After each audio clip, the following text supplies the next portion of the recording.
안녕하세요. 이화여자대학교 초빙교수로 재직 중인 송희경입니다. 저는 오늘 광무 근현명 각석의 문양과 그 표상성에 대해서 설명드리겠습니다. 2019년 8월 충청남도에서 천부경 일부가 적힌 돌판이 우연히 발굴되었습니다. 돌판 앞면에는 천무경 구절과 세 개의 둥근 선이 연결된 문양이 음각되어 있었습니다. 옆면에는 광무구라고 적혀 있었고, 그리하여 이 돌판이 1905년에 제작되었음을 알려주었습니다. 같은 지역에서 발굴된 상량목에는 낙성식에 관한 정보도 있었습니다. 그리고 이 유물과 함께 수집된 필사권에는 이 돌판이 있었던 장소가 충남 봉수산 자락임을 알려주는 구절도 적혀 있었습니다. 오늘 발표에서는 아까 보신 그 돌판을 광무 군현명 각석이라 명명하고 그 앞면에 음각된 문양을 살펴보려고 합니다. 먼저 선학의 연구 업적을 토대로 이 문양과 유사한 사례를 국내 유물에서 찾아보겠습니다. 그리고 이 각석의 문양이 태극의 변형이라는 가설 하에 태극 문양이 형성된 계기와 이태극, 삼태극의 차이를 알아보겠습니다. 나아가 이러한 문양과 천부경과의 연관성을 파악하여 문양의 함의를 추정해 보겠습니다. 오늘 발표로 이 각석이 간직한 비밀이 조금이나마 해소되기를 기대해 봅니다. 먼저 광무 군현명 각석 문양과 유사한 사례를 말씀드립니다. 광무 군현명 각석에는 동그라미 3개가 서로 연결된 문양이 음각되어 있습니다. 3개의 원형이 중앙의 꼭지점을 중심으로 모였으나 동그라미가 외곽으로 향하는 부분이 연결되어 있지 않은 고리 형태입니다. 국내 출토품 가운데 유사 사례를 살펴봅니다.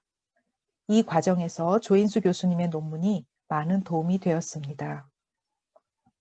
문양에 이른 사례는 백제 지역에서 발견됩니다. 6세기 후반 제작품으로 추정되는 와당이 그것입니다. 그리고 이러한 와당은 중국 남조와의 연관성도 알려줍니다. 다음으로는 신라 지역에 해당하는 경주 계림로 14호분 출토 금제 감장 보검입니다. 5세기 후반에 제작된 것으로 추정되는 이 보검의 표면 장식 상단에는 3개의 파문이 꼭지점을 중심으로 원형을 그리며 뻗어 있습니다. 그리고 그 중앙에 1개의 점이 찍힌 문양이 클로이존의 기법으로 표현되어 있습니다. 통일신라에 해당하는 가문사지에서도 비슷한 문양이 발견됩니다. 현재 가문사지에는 창건 당시 금당 기단부에 배치된 긴 장대석이 남아 있습니다. 그리고 이 장대석에는 바람개비 형태의 원형 4개가 음각과 양각으로 표현되어 있습니다. 일부 학자들은 이 바람개비 형태로 연결된 원형을 태극으로도 봅니다. 그리고 달의 주기적 변화, 책력을 시각화한 것으로 상정합니다. 다음으로는 고려시대 조형물입니다. 고려 말기 축조된 공민왕과 노국공주 무덤 앞 석조물, 즉 석등입니다. 그 석등 중하단 부분에 2개의 원이 상하로 연결된 형태가 발견됩니다. 또한 개성시에서 출토된 용문이 거울에서도 2마리의 용이 이 형태의 보주를 향해 돌진하는 모습이 표현되었습니다. 이 2 사례는 우리가 일반적으로 태극이라 명명하는 문양이지만 뒤에서 살펴볼 태극의 상징성과는 거리가 있다고 판단됩니다. 다음으로는 조선시대입니다. 조선시대에는 이태극이나 삼태극이 공적 건물에 해당하는 궁실과 관야에 시문되어 있습니다. 다만 목조 건축의 특성상 맨 처음 시공된 이후 여러 차례 개보수가 되었기 때문에 이 문양이 정확하게 언제부터 사용되었는지 추적이 쉽지 않습니다. 이러한 상황에서 조선시대 기록화나 명소도에서 보이는 태극은 우리에게 많은 것을 알려줍니다. 대표적인 작품이 월중도입니다. 월중도는 강원도 영월에 남겨진 단종 유배지의 자취와 충신들의 절의가 깃든 장소를 팔폭으로 꾸민 화첩입니다. 월중도 화첩에 포함된 여러 장면에서 건물의 문 중앙에 태극 문양이 표현되어 있음을 찾을 수 있습니다. 그 제작 시기를 단종 관련 사적이 정비된 1791년으로 볼 때 적어도 정조 연간에는 태극 문양이 관아, 객사, 사당에 널리 유통되었음을 알 수 있습니다. 19세기 말 20세기 초에 제작된 궁중 기록화에서도 청, 홍, 황의 삼태극이 발견됩니다. 이렇듯 태극 문양은 주요 건축물에 부속된 작은 장식이나 국가 의례에 활용된 여러 사물에 자주 등장합니다.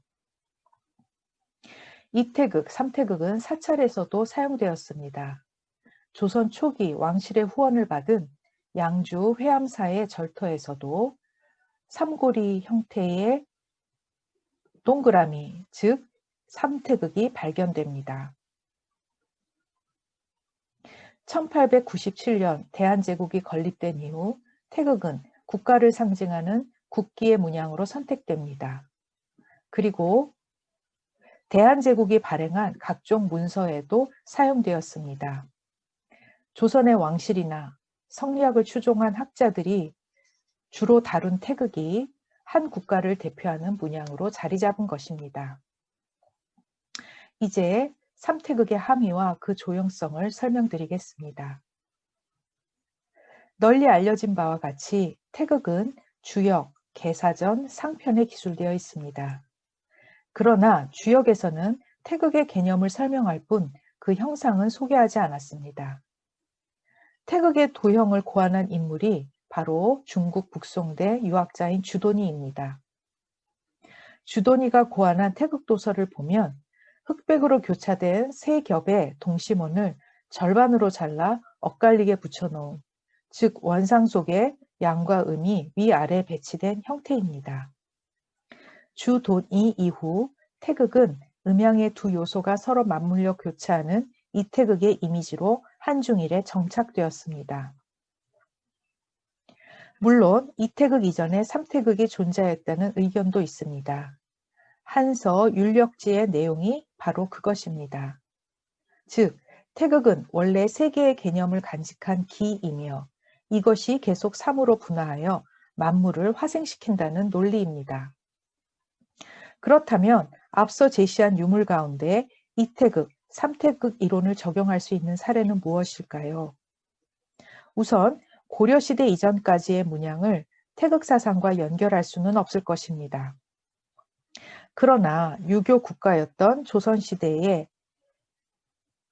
궁실, 관아, 객사에 시문된 태극 문양은 성리학 입장에서 해석할 수 있습니다. 그렇다면 이제 남은 것이 사찰에 표현된 태극입니다. 이렇게 사찰에 표현된 태극을 어떻게 이해해야 할지 조선왕조실록을 찾아보았습니다.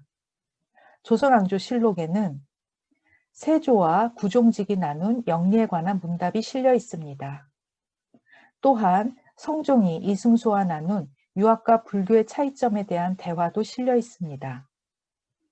이러한 사례를 보면 사상, 교리에 따라 태극의 해석 방법이 다르지만 태극에서 만물의 구성 원리를 모색하려는 입장은 유사하다는 것을 알 수 있습니다.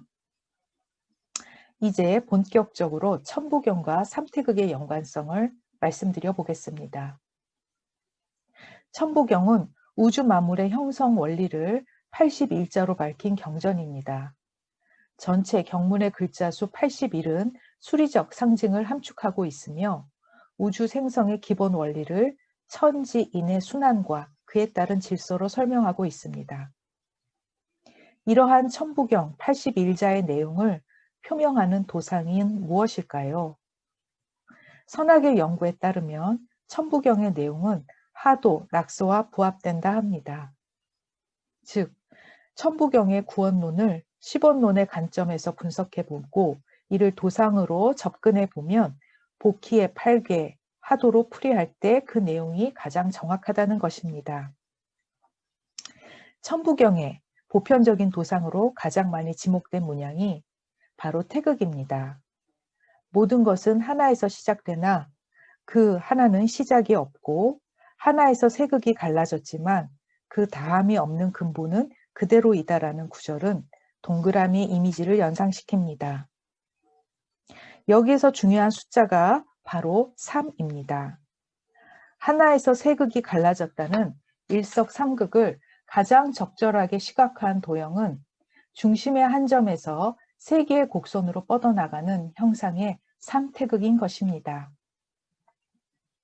다시 광무 9년명 각석을 살펴봅니다. 이것이 천부경 각석임을 처음 발표한 임채우 교수님은 일괄 유물이 발견된 장소를 충남 봉수산 자락으로 추정하셨습니다. 그리고 봉수산 자락이 구한말 한반도의 격변기를 온몸으로 경험한 역사의 현장임을 지적하였습니다. 뿐만 아니라 택주의 신분을 당시 사회 혼란을 피하여 은둔하였던 유학자 혹은 혁명을 도모하다 피난처로 찾아 들어온 동학군 혹은 의병 출신으로 추정하셨습니다. 임채우 교수님 추론하에 다시 광무 9년명 각석과 택주의 성향을 모색해 봅니다. 택주가 유학자라면 이 돌판에 태극이 있는 것은 전혀 이상한 일이 아닐 것입니다. 그런데 이 각석에는 삼태극뿐만 아니라 천부경 일부가 음각되어 있습니다. 여기에서 천부경과 동학의 연관성을 살펴봅니다. 먼저 정광수 교수의 논의를 인용해 봅니다. 동학은 만물에 편재한 우주적 본성과 혼원 일기로 성립된 생명의 유기성을 직시하고 천지인 삼재의 분절성을 극복하며 대통합을 지향합니다. 이러한 동학의 이념은 개인의 도덕적 인격을 완성하여 제, 이화를 구현하려는 천부경 사상과 맥을 같이 합니다. 이러한 맥락이라면 천부경 내용을 함축한 삼태극이 동학과도 부합된다 할 수 있을 것입니다. 이를 입증하듯 동학의 창시자인 최재우는 자신의 득도 과정을 기록한 포덕문에 보이는 기록을 남기었습니다. 이제 동학 관련 자료에서 태극 문양을 살펴볼 차례입니다. 대표적인 자료가 바로 명첩입니다. 명첩은 최재우가 동학 초기에 교도에게 하사한 일종의 증명서입니다. 이를 보면 명첩이 동일 형식의 목판 인쇄본으로 완성되었음을 알 수 있습니다. 즉, 동학의 취지와 명분을 알리는 문양과 글자를 판각하고 이를 종이에 찍은 다음 이 명첩을 받은 인물의 인적 사항과 수여 날짜만 모필로 적어 발행한 것입니다. 명첩에는 글자뿐만 아니라 이렇게 문양도 판각하였고 그 가운데 태극이 있습니다. 또한 명첩 하단에는 태극이 판각된 붉은 도장이 찍혀 있습니다. 바로 인감인 것입니다. 결국 동학교도에게 발행되는 명첩에서 가장 중요한 문양은 태극이었습니다. 명첩 이외의 동학 관련 문서에서 태극 도장을 또 발견할 수 있습니다. 1911년 청림교에서 신교장 주경석에게 내린 증서입니다. 청림교는 최재우를 교주로 하는 동학계통의 한 종파로 알려져 있습니다. 이렇듯 동학과 관련된 문서에 찍힌 태극 도장은 태극 문양이 동학을 상징하는 대표적인 패턴임을 입증하는 단서입니다. 결국 광무 9년명 각석에 천부경과 함께 시문된 삼고리 형태의 문양은 삼태극의 변형이며 이는 동학의 대표 상징체로 볼 수 있었습니다. 그렇다면 이 각석의 기능은 무엇이었을까요? 이 각석은 높이가 83cm였고 땅에 박아둔 흔적이 남아 있었습니다. 암자 입구에 세워둔 선돌, 즉 입석이었음을 알려주는 단서로 판단됩니다. 굳이 광무구라는 연도를 새긴 것으로 보아 택주가 암자의 일부를 증축하며 공적 공간으로 전환하였을 가능성도 있습니다. 그렇다면 그 공적 공간은 동학의 근거지로 활용되었을 것으로 판단됩니다. 그리하여 동학의 표식으로 천부경의 구절과 어울리는 삼태극을 음각했고 이 각석을 선돌로 세워 암자의 기능을 암암리에 드러내고자 했던 것이 아닐까 봅니다.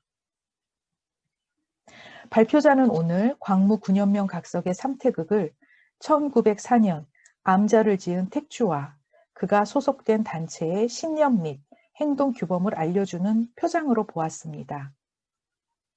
택주의 신분과 택주가 소속된 집단을 제시하기 위한 흔적이자 표지판으로 상정한 것입니다. 앞으로 관련 자료가 발굴되어 이 유물에 대한 후속 연구가 진전되기를 기대해 봅니다. 발표를 마무리하겠습니다. 감사합니다.